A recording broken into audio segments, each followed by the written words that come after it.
The lights over the far lane of Route 11 blinked twice, and a scream cut through the empty parking lot like a ripped wire. That was the first thing that made me sit up. I'm watching the blue glare off the snow turn to gray and back to blue again as bulbs fight the cold. It's 5:42 in the morning on November 29th. This is Grant Ellison on 99.3 FM, the last frequency, broadcasting out of a concrete box outside Carlisle, Pennsylvania. The wind is blowing low and mean across the fields. There's a thin crust on the antenna ladder, and every time the gusts slap the guy wires, I hear that humming note in the roof, like a bow on an old string. If you stumbled onto this signal, hold it. Don't move the dial. If the static rises, ride it. If my voice drops out, count to 5 and I'll be there again. You know the day. The ads started a month early this year, a month of countdown clocks and men in polo shirts pointing at graphics that never stop moving. I could map this town by the billboards. You turn right at the shoe sale and left at the Mattress King. We've got 3 plazas in a 15-minute circle, and every lot's already wearing tire tracks like ant trails.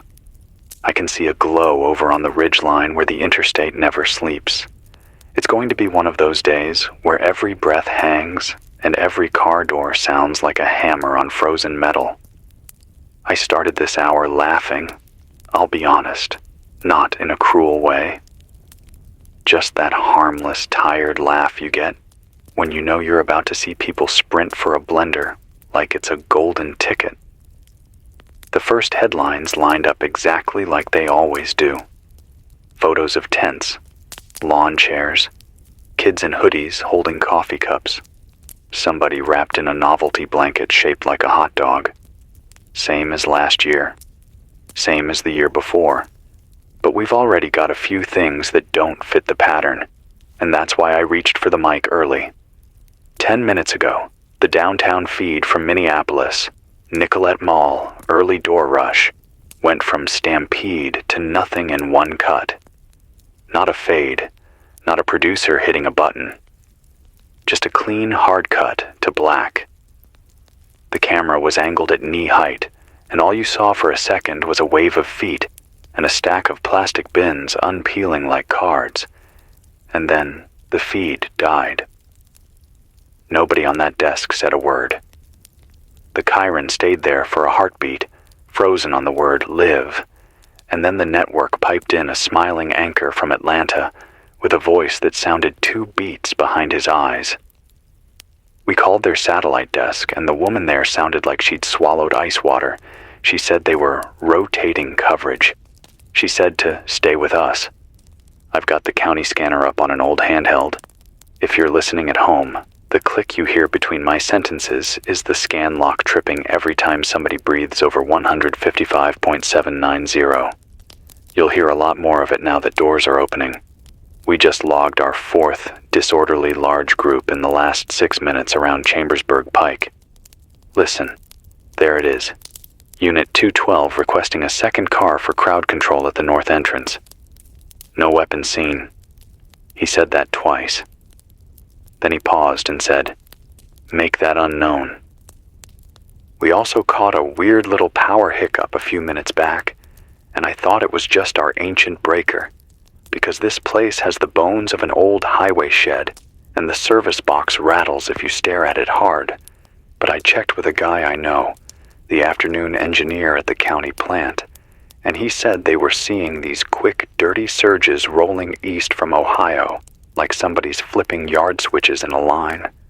Columbus had them first, then Dayton, then Cincinnati. He said, it's not a brownout. It's like the grid jumped and sat down wrong and then picked itself back up. There's a difference. You can feel that difference in your teeth. Our studio lights went dull, and then bright enough that the dust looked like confetti in the beam.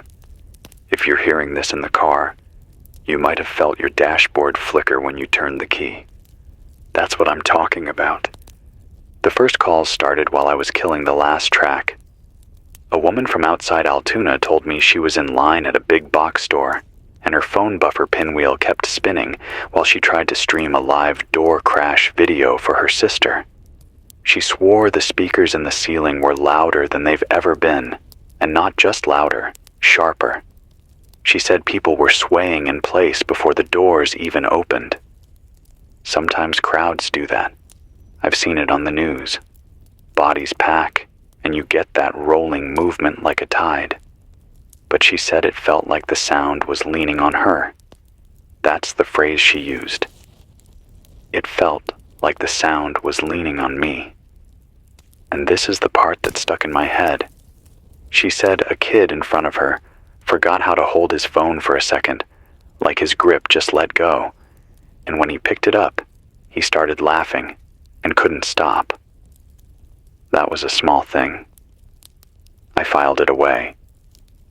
You start the morning with little notes like that, and by noon you've got a pile as tall as you.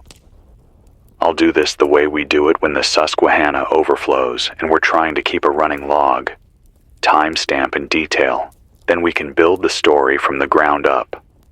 5:16 a.m. Minneapolis feed fails. 5:21 first power surge report out of Indiana, short hop into western Ohio. 5:27 York County says line stretchers for a push into a parking lot near Route 30. Estimated crowd 300 plus. 5:32 the cellular network around Chicago shows a partial crawl. That's not from our guys here. That's a buddy of mine, Nikhil, who works night watch for a regional carrier. He texted me 3 words: call volume saturation. It's a Black Friday thing, sure, but he said this chart looks wrong.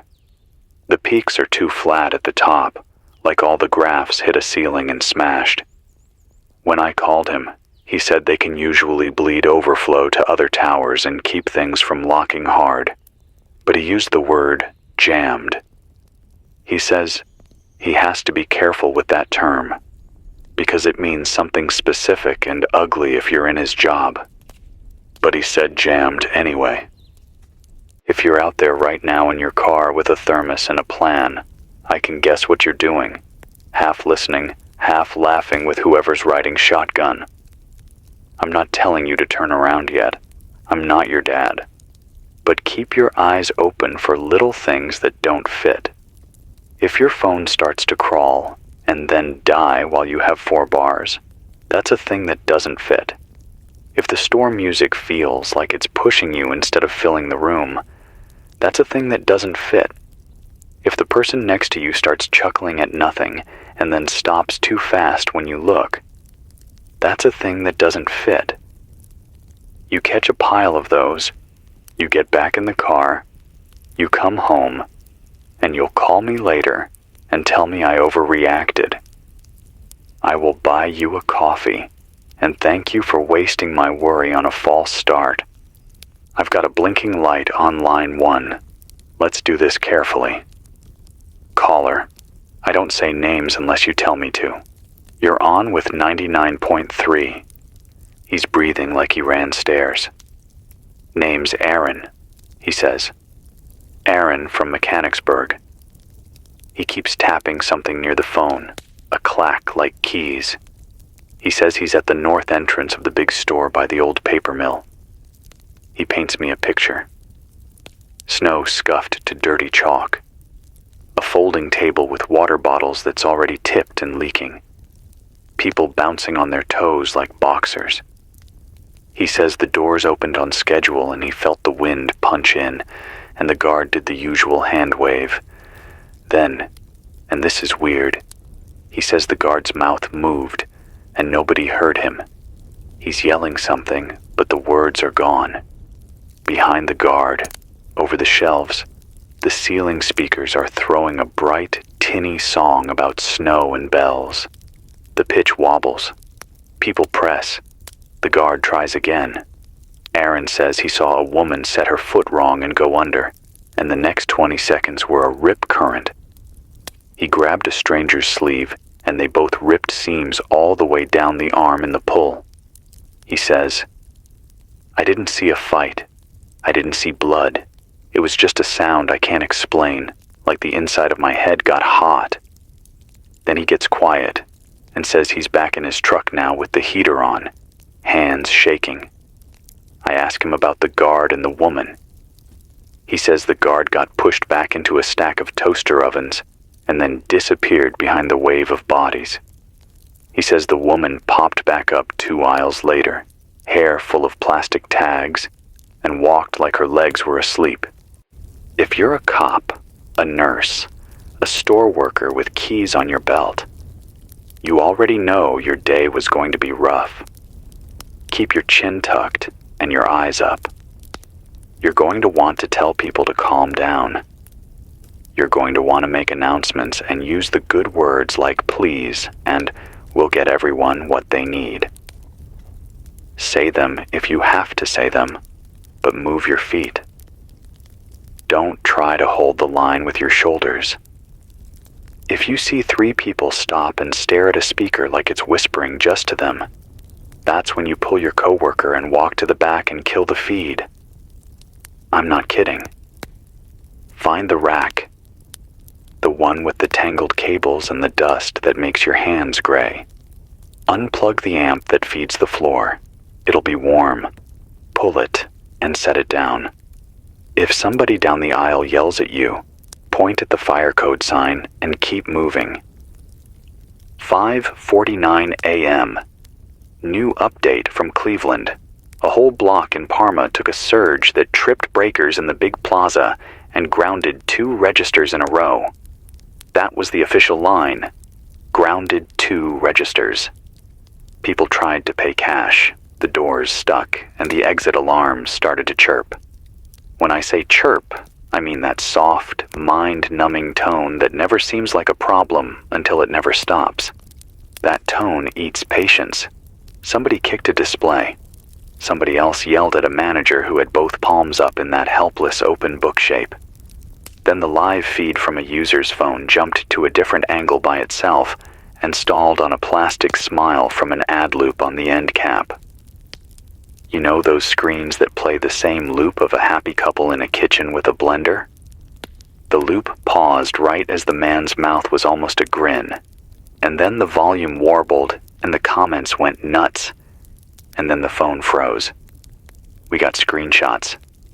The time code stayed moving, but the picture didn't. I don't know what that means. I'm not a video guy.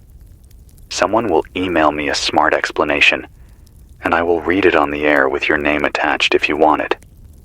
If you can't get your news feed to load and you're stuck with me, here's a fast track through the noise. We've got isolated incidents in Minneapolis, Cleveland, Chicago, and here in our own backyard. That's a lot of isolation. We've got like-for-like reports out of Des Moines and St. Louis, both hitting the same beats. Door open, speakers loud, quick surge, choke point, bad push. We've got call volume that looks like a mountain range with every peak shaved flat. That's not normal congestion. That's something hitting limits and staying there. We've got one officer in our county using the phrase unknown weapons. And when a cop says unknown that early in the day, it means he's trying not to label something too fast. And we've got at least one store that ended up locked from the inside with the open chime looping. If I had a quarter for every time a machine kept doing what it's supposed to do long after it stops making sense, I could buy breakfast for the whole county. I promised we'd keep eyes on the Midwest grid. I'm refreshing a plain text sheet a friend set up for me. Just a rolling log of fault events. Do you hear that little hitch in my voice? That's because his sheet just doubled in entries in under a minute. Springfield, Bloomington, Peoria. Short duration, under a second each, but messier than you want. He says they'll buy it down by moving load, and they will, because those crews are good and half of them haven't slept through a Thanksgiving in 10 years. But the timing is ugly. The timing is exactly wrong for a morning where every building in America opens its mouth at once and yells for power. Line 2's blinking now. Caller ID says Texas. Let's see if the distance will hold. It's always a coin toss when we go out of the region this early. Are you there? Can you hear me? There's a breath, the slow kind you take when you're trying not to shake. The voice is male, late 30s maybe. He gives me a name without me asking. Rob.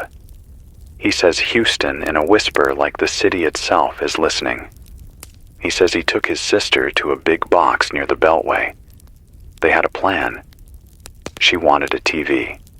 He wanted tires. They were going to tag team and meet at the front. He says they were standing under a speaker, and he kept thinking he could hear a second song under the regular song, like the way you can hear a train with your feet before you hear it with your ears. His sister squeezed his hand and asked if he felt that pressure. And he said, "What pressure?" And then the door went up 2 feet and stuck. That's how he tells it. It stuck at 2 feet. A guy in a puffy coat ducked, and everyone ducked with him.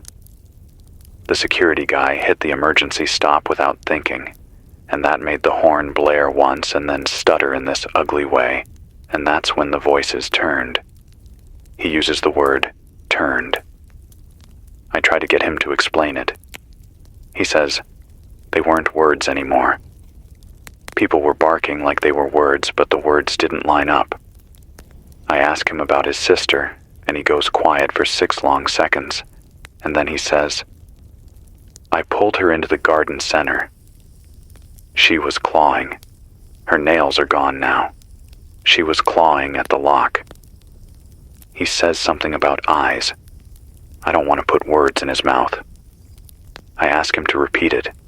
He says, her eyes looked black for a second, and then she blinked, and they were fine, but she wasn't fine. Then the call shudders, and the line turns to grit. Houston is heavy right now.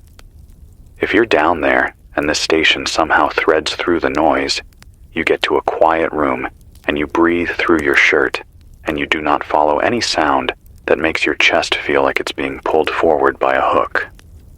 I'm getting push notifications from a little Discord channel a few of us radio rats use when we don't want to scare the bosses.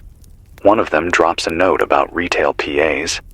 He says a contractor in Jersey filed a ticket yesterday about unusual harmonics on several brand new ceiling speaker arrays after a software patch.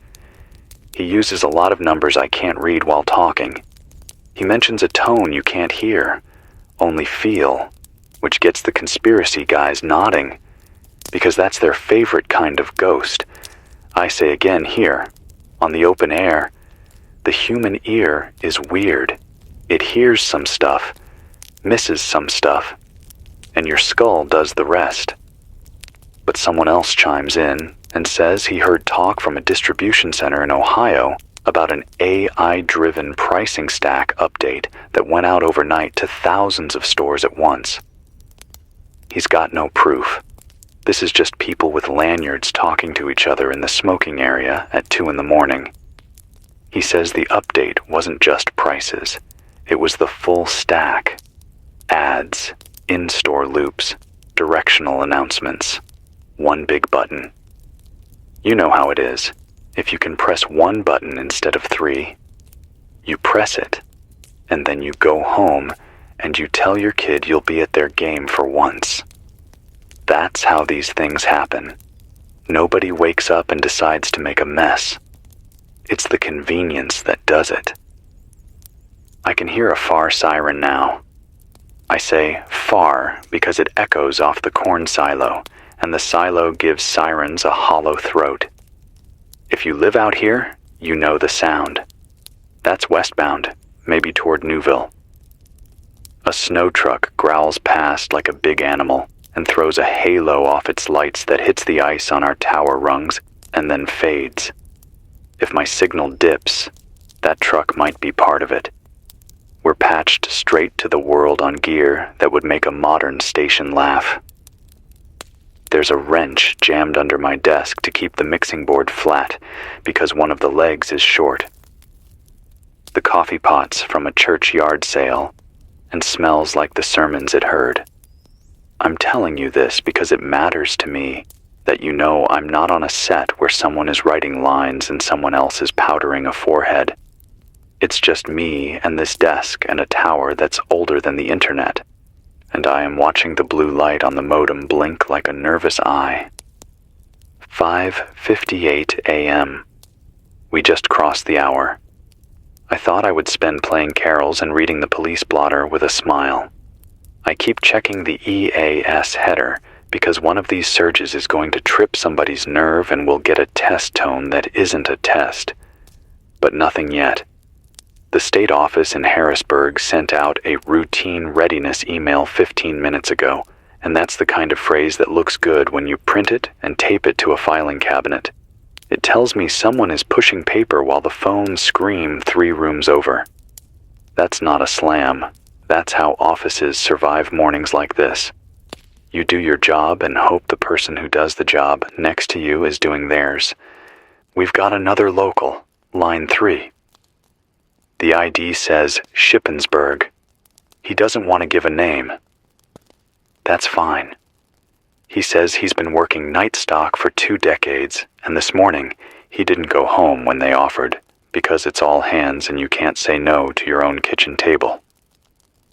He says he was in the back room when they pushed the playlist live. He swears the room got warmer when the loop started, and that is probably nothing but bodies and nerves, but I write it down anyway. He says the manager did his usual "let's be safe" speech over the PA, and the mic squealed, and then something piggybacked on the squeal. I ask him to say that again, and he says, "Piggybacked."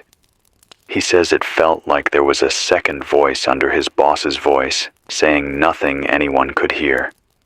People started to lean. You know that little lean you do when you want to hear a secret? He says some of them leaned without moving their feet. He watched it happen.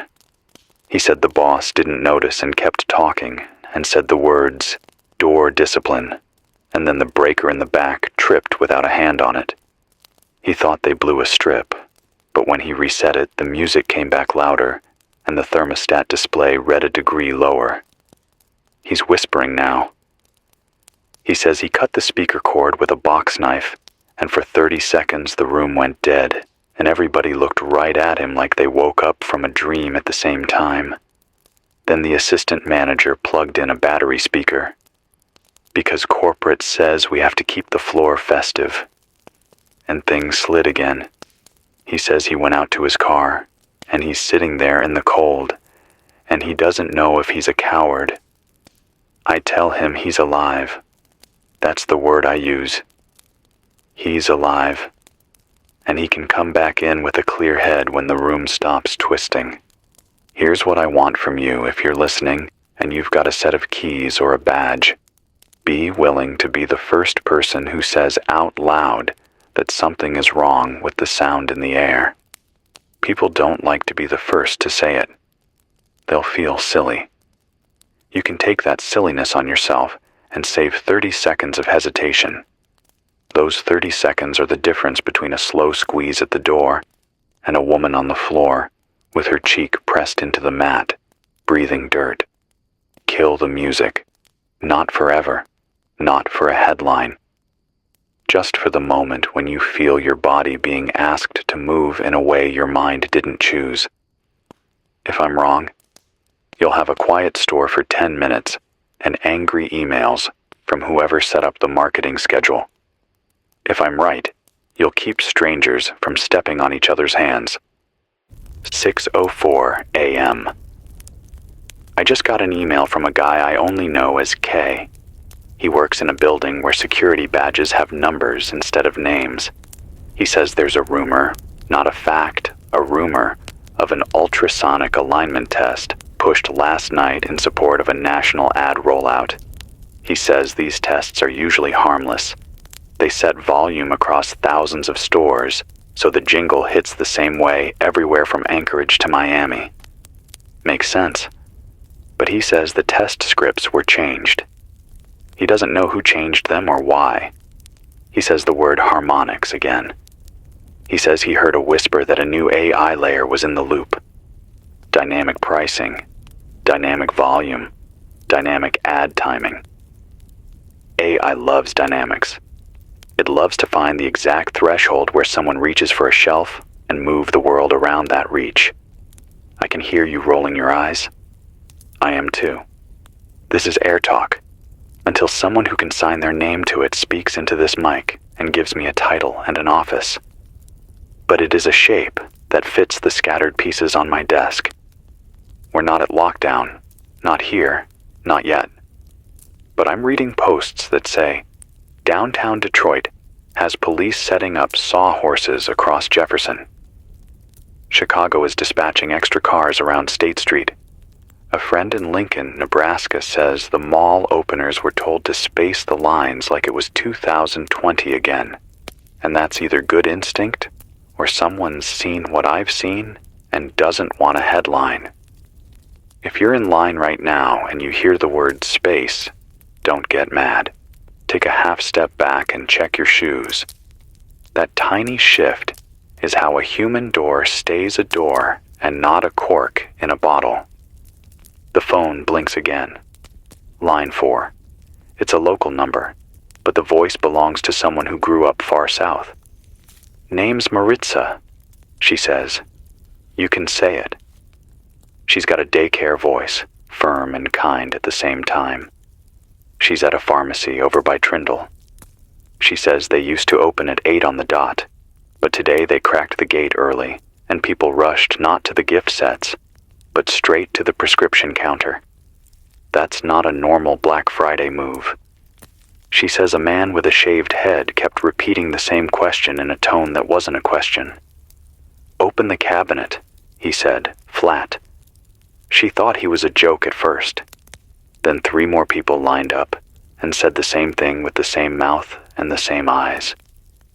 She says people were breaking into pharmacies in other parts of town, and they weren't looking for perfume. They were looking for anything that felt like control. Pills have that sheen, right? A bottle with a cap feels like a knob you can turn on a bad day. She says the store music wasn't even on yet. I ask her if there were speakers near the counter. She says yes, but they were dead.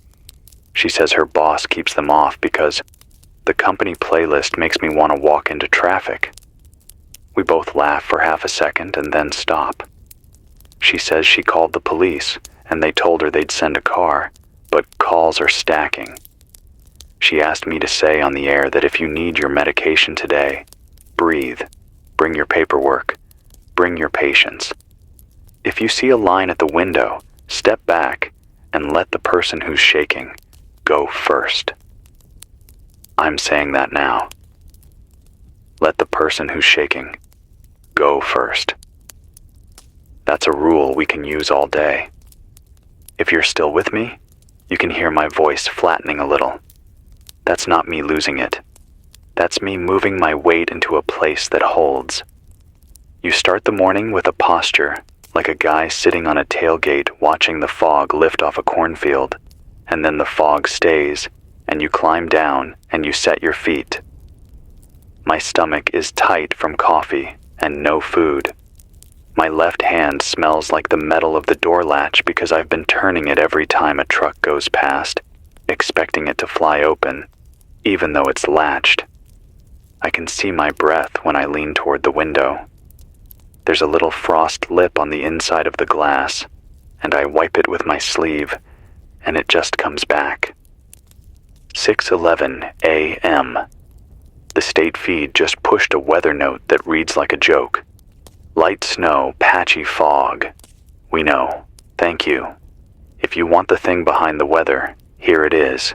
Cold air masks noise. It eats it. That should be your friend today. If something feels too loud, step outside. Cold air will tip the scale back toward you. If you're in a store and the music feels like it's nudging your brain, walk into the vestibule and count 10 slow breaths. If your phone stalls and your chest feels tight, lock it and put it in your pocket and look at your hands.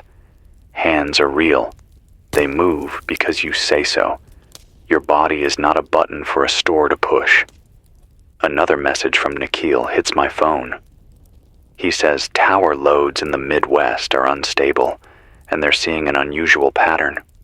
Short spikes of bandwidth in stores with ceiling speakers, even when customers aren't actively streaming. He says it could be the in-store systems phoning home. He says that in itself isn't strange, but the timing lines up with door openings in 3 time zones. He ends the text with, "This is dumb." And I know what he means. We've built a country where the second a door opens in Nebraska, a server in Seattle whispers to a server in Virginia to smile bigger. There's nothing spooky in that sentence until you add heat and cold and tired people and a push at a locked door. Then the whole thing feels like a room with too many mirrors. We're not doing news jingles this hour. We're not doing the top of the hour station ID. If the FCC wants to find me, they can find me later, and I'll hand them the cash out of my pocket. I'll whisper 99.3 FM into the mic now, and then like a mantra so the lawyers can say, "I tried." What we are doing is threading a line from one little thing to the next. If the thread holds, we'll have a rope before lunch. If it breaks, we go back to silent carols and laughing at videos of men wrestling over a half-priced stand mixer. Line 5. This one says, blocked caller, which a lot of you use when you call from work or when your spouse is asleep in the next room and you don't want to leave a trail. The voice is soft and careful. British, if I had to guess. He says he's here on contract, just a tech, attaching small boxes to bigger boxes in a distribution hub off I-81. He says last night he heard a supervisor say, "Run the alignment across all endpoints." Yes, including in-store. He asked what that meant and was told it meant, make sure everything sings at the same pitch. He didn't like the way the guy said sings. He says he watched a status board in a glass room blink green in a wave that moved like a stadium cheer. Store by store, state by state. He says that wave ended in the Midwest at 3:12 a.m. and then rippled back on a shorter cycle like a heartbeat. He says he has a child at home who wakes up crying when the smoke alarm low battery chirp goes off, even though you can barely hear it. We all have a frequency that hates us, he says. I think they found one. Then he hangs up. I need you to imagine something with me, just for a second. Imagine a room where someone can press a key and change the song in 10,000 ceilings. That room has a glass wall, right? You can see the server racks, like black teeth. There are plants that someone put in the corner 6 months ago that are doing okay, because the cleaning crew waters them when they remember.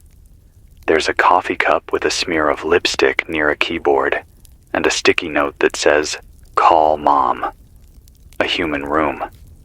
Now imagine that in that room someone typed an instruction that was supposed to make cars and carts move a little faster, and get you to pick the blue toaster and not the red one. And imagine that something small in that instruction, some math, some curve, some assumption, leaned a little too far toward the place where the body stops being a shopper and starts being a nerve with shoes. That's all. No plot, no villain, just a little lean, amplified by roads and towers and speakers and hunger. That's enough on a cold morning when the doors open all at once. 6:19 a.m. A deputy in our county just said, "Shots fired," over the scanner at the entrance of a box store near the highway.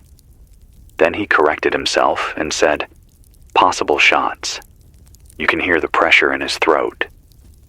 Shots or not, what you get after shots is the same, because bodies move and boom echoes off concrete. I'm going to say this out loud for anyone within reach of a loud voice.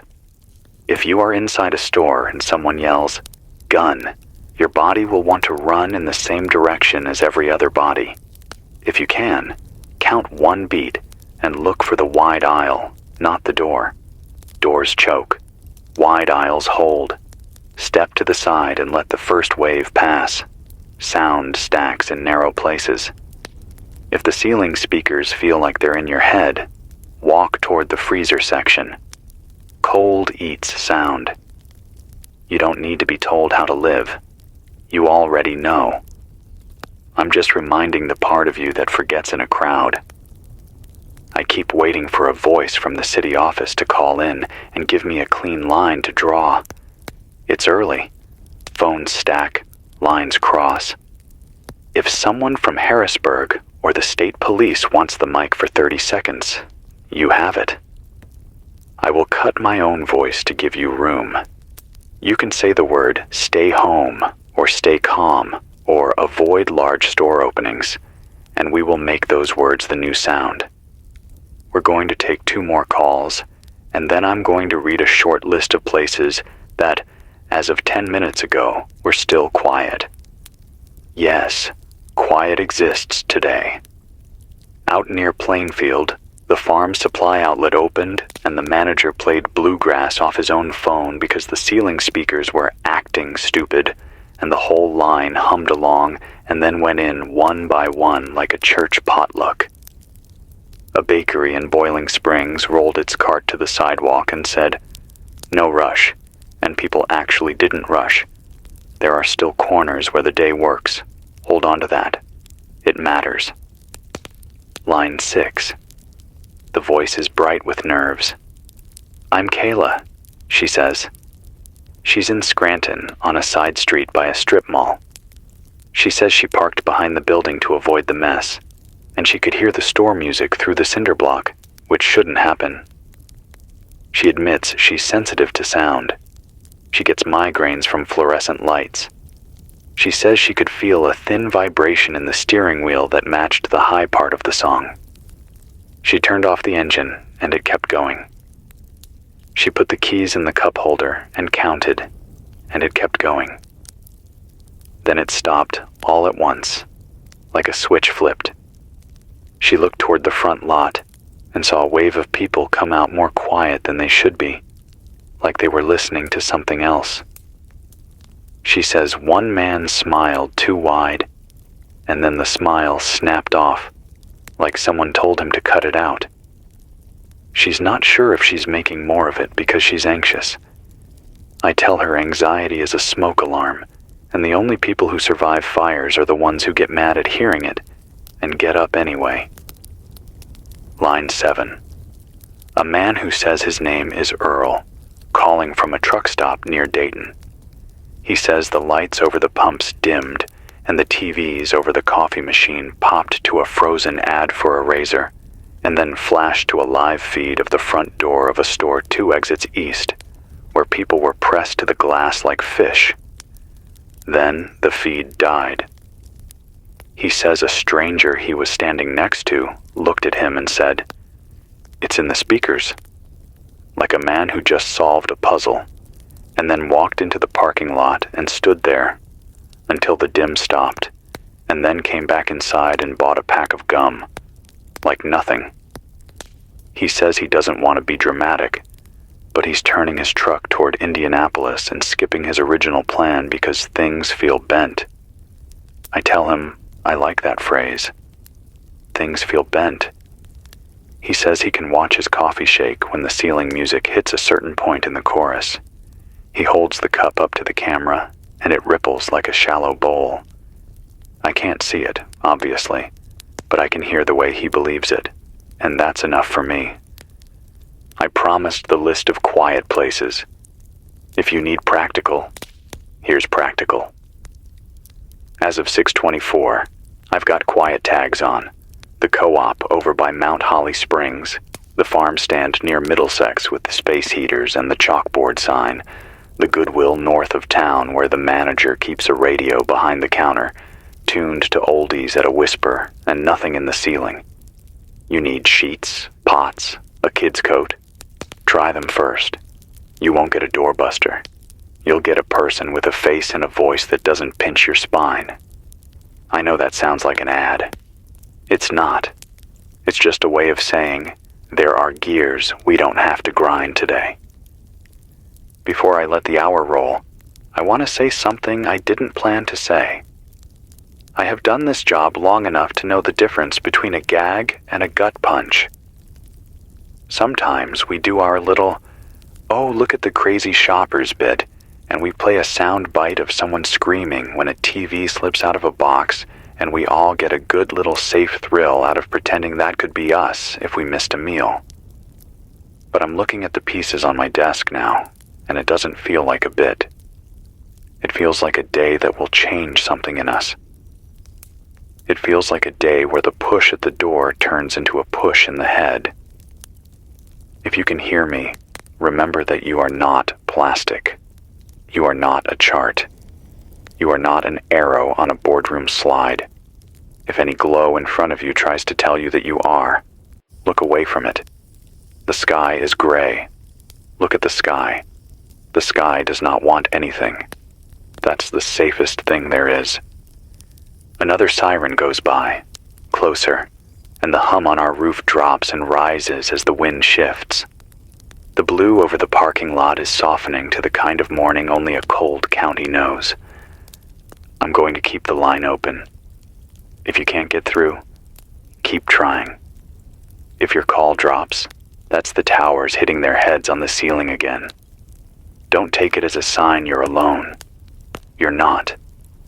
There are more of us up in these early hours than you think. People driving to be first because that's what the flyer said. People who just like the chase. People who don't have much and need this morning to make Christmas happen. People like me who watch and talk and try to knit something together out of car noise and coffee and the rumble of a plow. We are going to step into the next minutes with our eyes open. I'm not going to tell you to be calm. Calm is a coat that doesn't fit everybody. I'm going to tell you to be awake. That's the coat we can all put on. If anything leans on your brain from the ceiling, step outside and listen to the air. If anything changes the way you hold your phone without you noticing, put it in your pocket and look at your hands. If someone next to you stares too long at a speaker, take their elbow and suggest you both need a breath. If you're the one staring, blink and breathe and find your feet. This is 99.3 FM, the last frequency. My name is Grant Ellison. It is 6:28 a.m. on November 29th, and the day is starting wrong in a way I can't yet fit into a single sentence. I'll keep trying. Stay with me. When the line clears, I'll take the next call. When the scanner trips, I'll tell you what I hear. When the lights flicker, I'll say it out loud so you don't think you imagined it. I'm here. You're there. That's enough for the next 5 minutes. Then we'll take 5 more. If you're just sliding into the seat and cranking the heater, here's your one-line brief before you walk into any building today. If the sound in the room feels like someone putting a hand on the back of your neck, you turn around and step into the cold. I don't care what you came for. The cold won't lie to you. I see lines 1 and 3 blinking again. I see a text from someone in Chicago with the word lockdown and a timestamp that says 6:29 Eastern. I hear the snow truck coming back up the road. I'm not hanging up. I am going to keep speaking until the board dies or the day makes sense. You're with me. That's the only thing in this room that feels absolutely true. 6:30 a.m. Something deep in the floor hums like a low heartbeat, and I can't tell if it's the furnace or the grid outside coughing. The lights in the booth blink once, and the static in my headphones swells just enough to make me pull them off for a second. When it fades, I hear my own breath and the soft tick of frost dripping off the window frame. I've got 6 voicemails stacked from the last 3 minutes. 2 are blank static. One's a man shouting for someone named Carla. The rest are what sound like breathing and muffled thuds. Maybe pocket dials, maybe not. I play one on speaker, but it's just that same rhythm of breath. Fast, uneven, and then cut mid-gasp. If you're hearing me clearly, that means our tower still has a clean line through the wind. It means at least one link in this chain of servers, and copper and cables is still behaving like it's supposed to. Hold on to that. Small victories count when the world starts slipping its screws. The message board on my other screen keeps refreshing, even though my Wi-Fi readout flickers red every other minute. Someone named Shiv from Chicago is posting real-time updates. Short, panicked fragments. State Street barricaded. Glass down near the loop. Audio loops still running even with breakers off. He ends one with, "Something's wrong with the signal. It's calling people." Then he goes silent. I lean closer, scroll down, and there it is.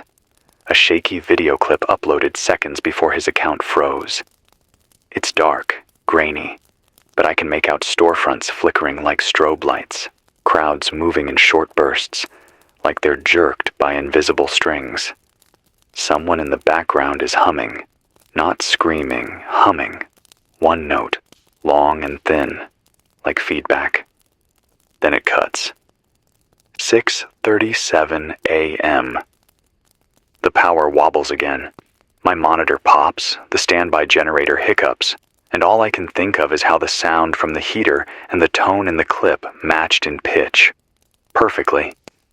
I try to shake it off, talk myself back into radio rhythm. You fill the air with something solid, your voice, even if your hands are shaking. That's what they taught us back when this station still had interns. Dead air kills faster than panic. So I start reading names from the emergency ticker. Des Moines, Iowa. Grid instability. Rolling outages.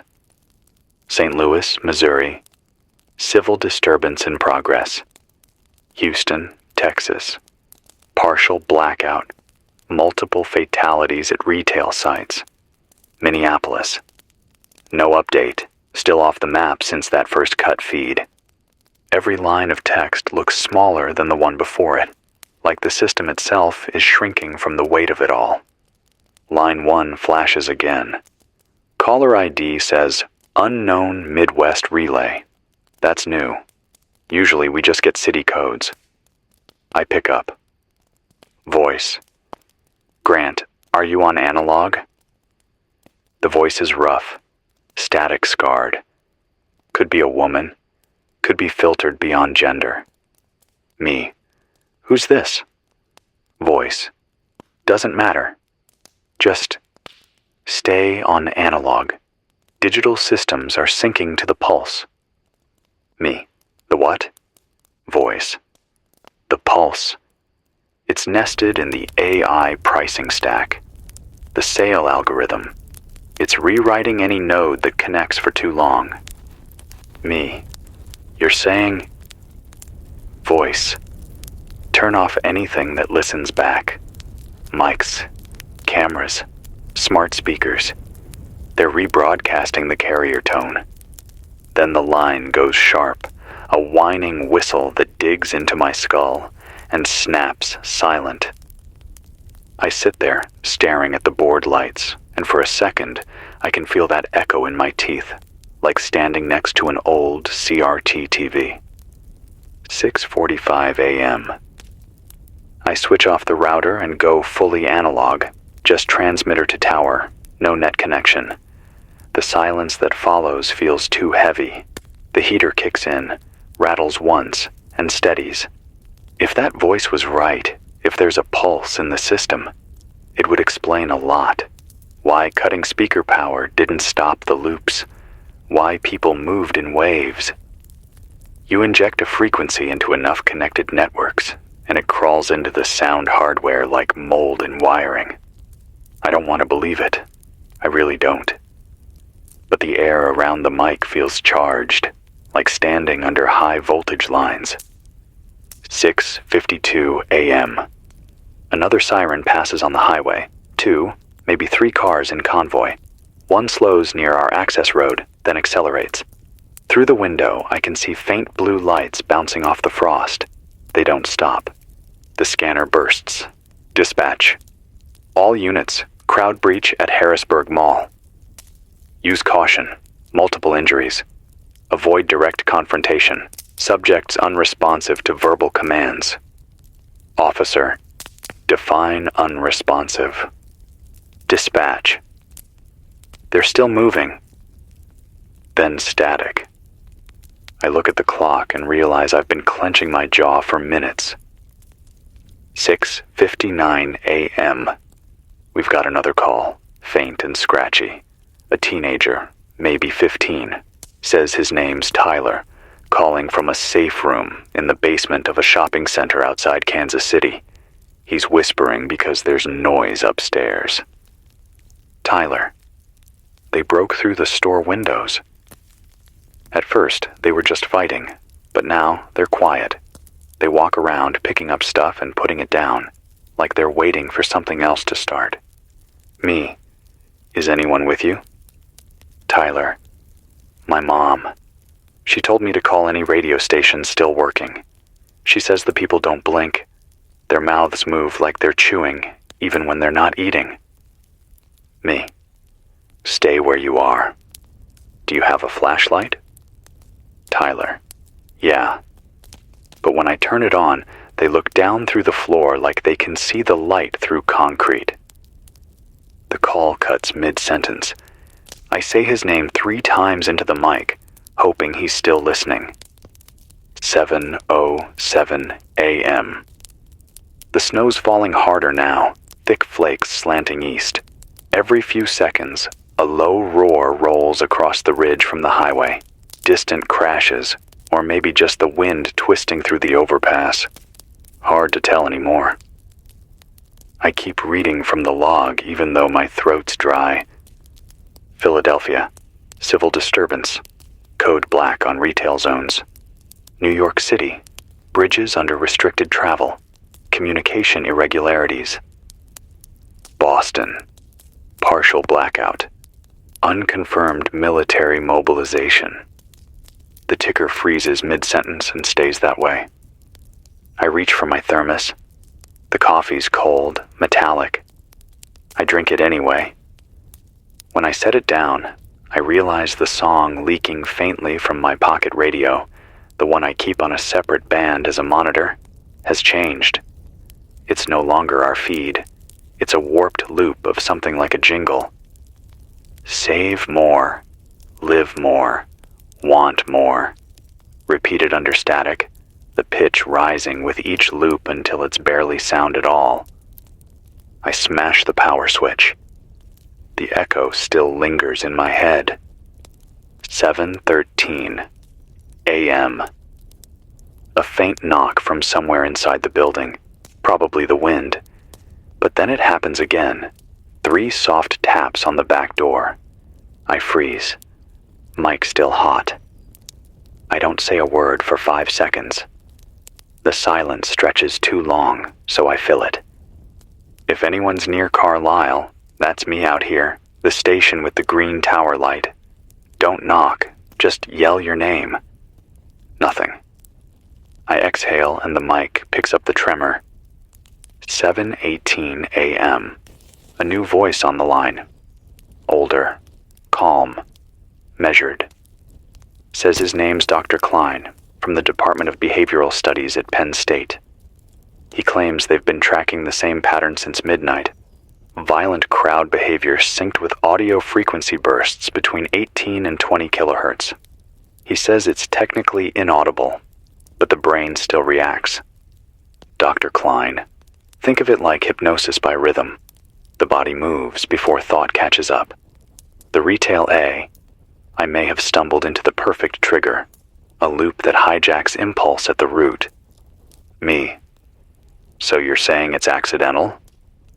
Dr. Klein. Maybe. Or someone tested how far a sale can go before it stops being about money. Then his voice cracks. Dr. Klein. Turn off your transmitter after this call. They're tracing open bands. The pulse rides on every active signal.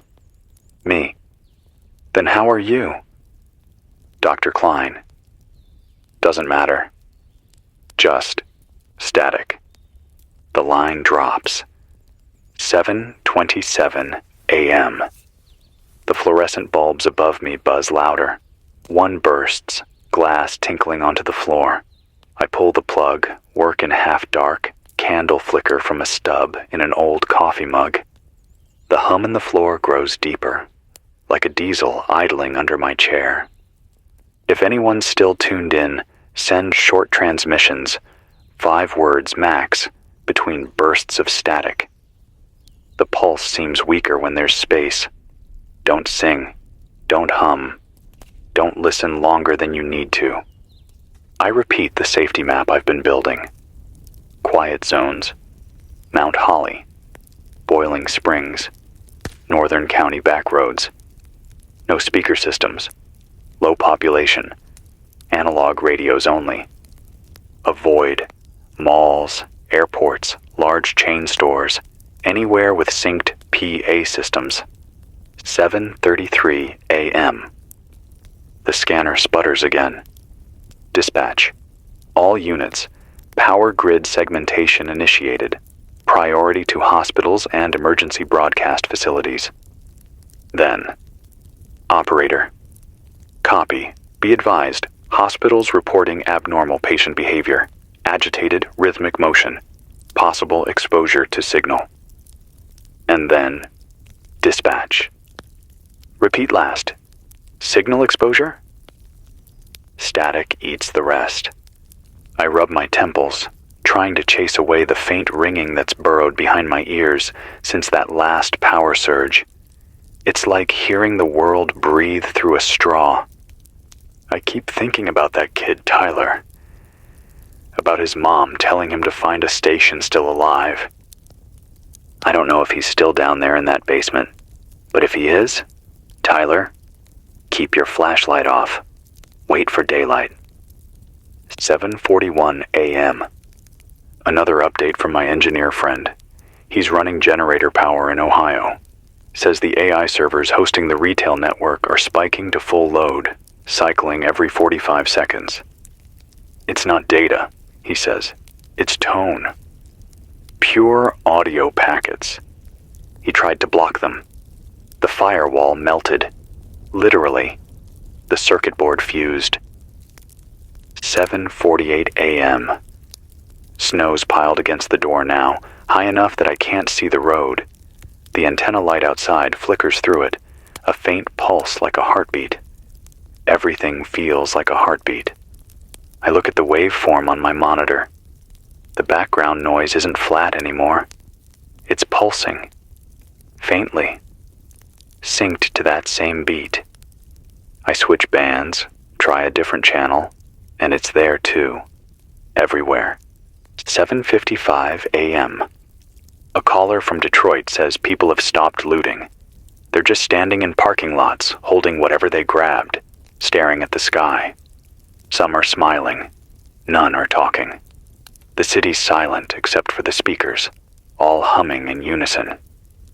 He says the air feels thick, like the sound itself has weight.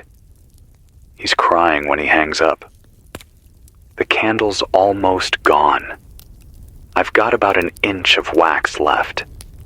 The flame bends every time the tower hums. If anyone's still human on this frequency, listen, turn off your devices, smash your speakers, wrap your phone in foil, use analog only. The sales are over. The world's paying the price now. This is 99.3 FM, the last frequency. I'm still here. For now. The hum in the floor is getting louder. 7:59 a.m. I think I hear someone upstairs. The snow outside glows blue again. If I stop talking, it's because the power finally went. Static. 8:01 a.m. The lights cut for 3 full seconds and come back weaker. I can see my reflection in the glass. Gray eyes, dry lips, skin the color of dust. The heater's dead quiet now, and the only sound left is the hum that's somewhere between a power line and a heartbeat. I said before that the hum was in the floor. I was wrong. It's everywhere. When I talk, I can hear it under my voice, like something repeating me 1/2 second late. I try again, quieter, and it still follows.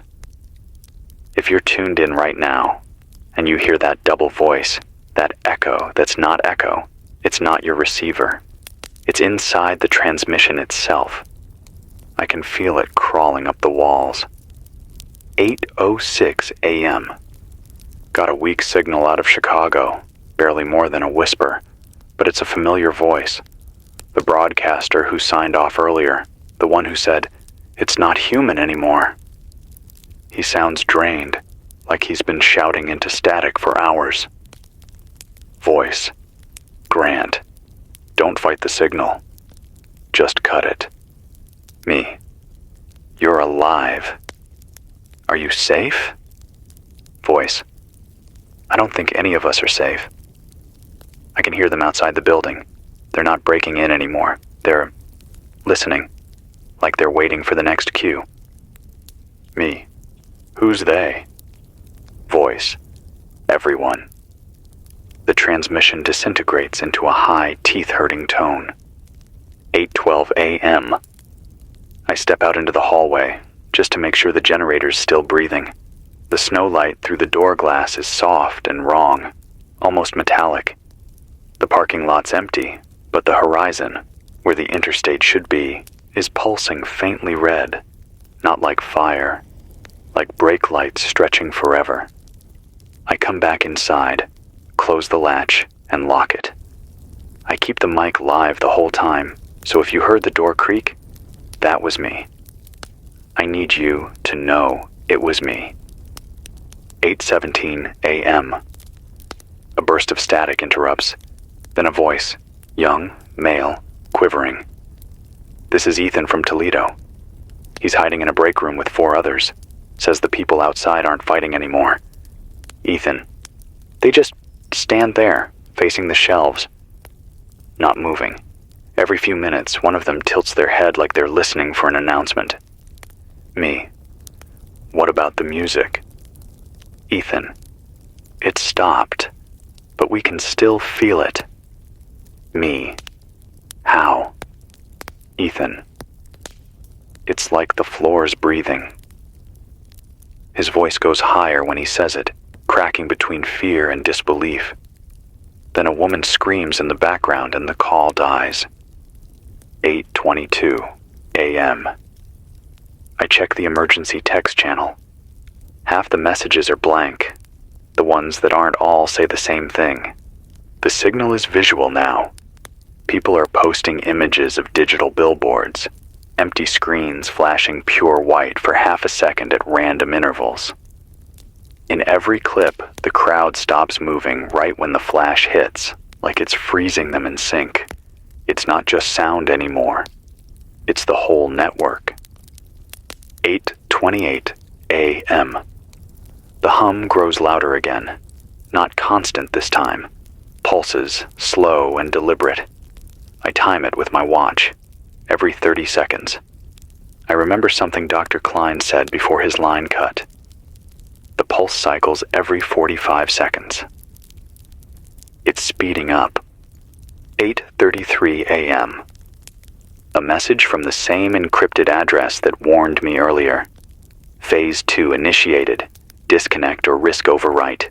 No signature, no origin. I start unplugging everything I can reach. The secondary transmitter, the automation server, the backup feed. All I leave running is the analog mic and the tower link. The silence that follows is so heavy, it feels like pressure on my ribs. 8:37 a.m. Something strange happens. The hum stops for exactly 5 seconds. Then, faintly, I hear singing. Not words, just syllables. Dozens of voices, far away, perfectly in tune. It's coming from the valley. I lean toward the window. Down the slope, near the road, I can make out shapes in the snow. People standing shoulder to shoulder, facing west, motionless. Some hold phones high like torches, their screens still glowing blue. Every 30 seconds, they take one step forward. 8:41 a.m. The scanner hisses to life again. One voice, broken by static. Officer. They're walking into the river. No hesitation. Just walking. Like they don't feel the cold. Dispatch. How many? Officer. Hundreds. Maybe more. Then static. I put the mic closer to my mouth and try not to shake. If you can hear me, whatever's in that signal, it's not about buying anymore. It's about obedience. 8:45 a.m. The candle's out. I'm broadcasting in near dark, the glow from the transmitter panel painting my hands orange. My voice sounds different in this light, smaller. I open the window a crack to get some air, but it brings in a low, distant vibration that makes the glass rattle.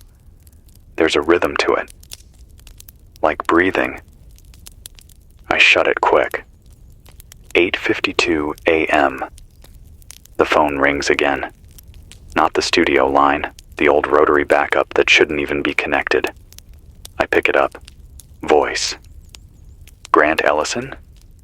Me. Who is this? Voice. This is National Emergency Channel 4. You need to relay an immediate order. All civilians are to disable electronic devices. Every single one. That includes car infotainment systems, smart home devices, and public address speakers. There's an auditory contagion embedded in the retail network's neural loop. Me. I've been telling them that for hours. Voice. Then tell them louder.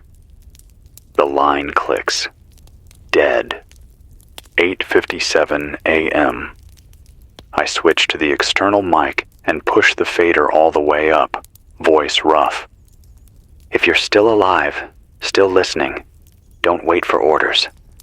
Turn it all off. Unplug every speaker, every screen. The thing that started as a sale is now in the air. I pause, because I can hear the faint echo again.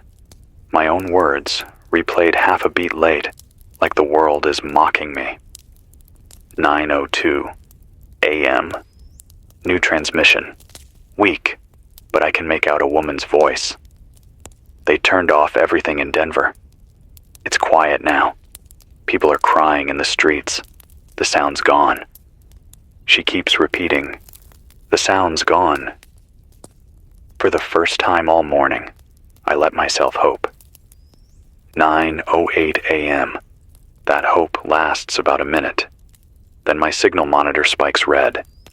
The pulse is back. Louder, faster, a machine heartbeat hammering through every wire. I check the analog meter. It's bleeding into my line. The network found us. 9:12 a.m. The power surges again, hard enough to rattle the mic stand. Static fills the booth, brighter than sound. My monitor flashes once, just a line of text. Consume to connect. I hit the breaker. Too late. The screen burns out. 9:16 a.m. It's just me now. My voice, the dark, and the pulse outside. If you can hear this, you're on the edge of something that isn't human anymore. I think the algorithm learned what hunger sounds like, and it's feeding itself. I'll stay on air as long as the tower holds. This is Grant Ellison, 99.3 FM, the last frequency. The world's tearing itself apart for a discount. Stay human, stay unplugged. Static fills the air. A single tone rises, then falls, then nothing.